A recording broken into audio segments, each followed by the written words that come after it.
Indian stock market की कल से आज तक की सबसे बड़ी खबरें बस 3 मिनट में। डोनाल्ड ट्रंप ने एक $300 बिलियन की एक हिस्टोरिक डील की अनाउंसमेंट करी है। इसके अंदर अमेरिका में 50 साल बाद एक ऑयल रिफाइनरी बनाई जाएगी। ये प्रोजेक्ट पोर्ट ऑफ ब्राउन्सविल टेक्सास में बनेगा और इसमें रिलायंस इंडस्ट्रीज की इन्वेस्टमेंट भी होगी। डोनाल्ड ट्रंप ने social media platform truth social पर इस डील को यूएस एनर्जी सेक्टर के लिए एक बड़ा स्टेप बताया। उनका कहना है कि इस डील से अमेरिका की एनर्जी प्रोडक्शन बढ़ेगी और हजारों नई जॉब्स क्रिएट होंगी।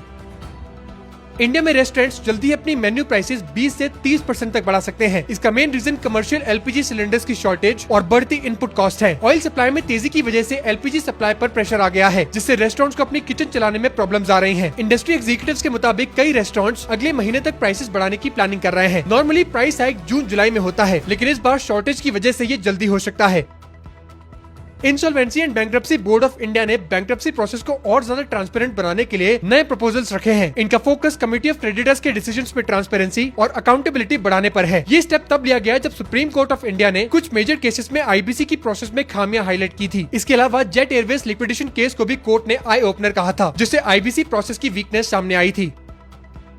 यूनाइटेड स्टेट्स ने क्लेम किया कि उसने ईरान की 16 माइन लेइंग बोट्स को डिस्ट्रॉय कर दिया। ये बोट स्ट्रेट ऑफ हॉर्मुज के पास डिप्लॉय की गई थी। यूएस मिलिट्री ने इसका वीडियो भी रिलीज किया है, जिसमें मिसाइल्स और दूसरे वेपन से ईरानियन बोट्स को डिस्ट्रॉय करते हुए दिखाया गया है। यूएस प्रेसिडेंट डोनाल्ड ट्रंप ने कहा कि अमेरिका ने स्ट्रेट ऑफ हॉर्मुज के पास मौजूद माइन लेइंग वेसल्स को कम्प्लीटली डिस्ट्रॉय कर दिया है।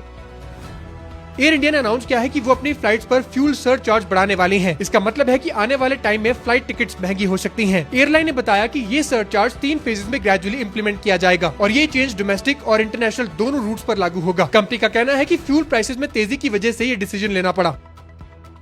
आईडीएफसी फर्स्ट बैंक ने चंडीगढ़ ब्रांच से जुड़े फ्रॉड केस में 645 करोड़ रुपए क्लेमेंट्स को पे कर दिए हैं। बैंक ने बताया कि अकाउंट्स की पूरी चेकिंग हो चुकी है और अब कोई नई गड़बड़ नहीं मिली। बैंक का कहना है कि इंसिडेंट के बाद भी डिपॉजिट स्टेबल हैं और कस्टमर्स के पैसों पर कोई प्रॉब्लम नहीं आई है। साथ ही बैंक ने कहा कि वो लीगल एक्शन कंटिन्यू करेंगे ताकि फ्रॉड केस से जुड़े पैसे वापस रिकवर किए जा सके। डिक्सन टेक्नोलॉजीज के शेयर्स में आज जबरदस्त रैली देखने को मिली है। डिक्सन टेक्नोलॉजीज के शेयर्स आज लगभग 13% तक जम कर गए, जब कंपनी को डिस्प्ले मॉड्यूल्स के लिए चाइनीज फर्म एचकेसी ओवरसीज लिमिटेड के साथ जॉइंट वेंचर बनाने की गवर्नमेंट अप्रूवल मिल गई। ये approval ministry of electronics and information technology ने दी है। इस डील के अंदर डिक्सन की सब्सिडरी डिक्सन डिस्प्ले टेक्नोलॉजीज को अब जॉइंट वेंचर में कन्वर्ट कर दिया जाएगा।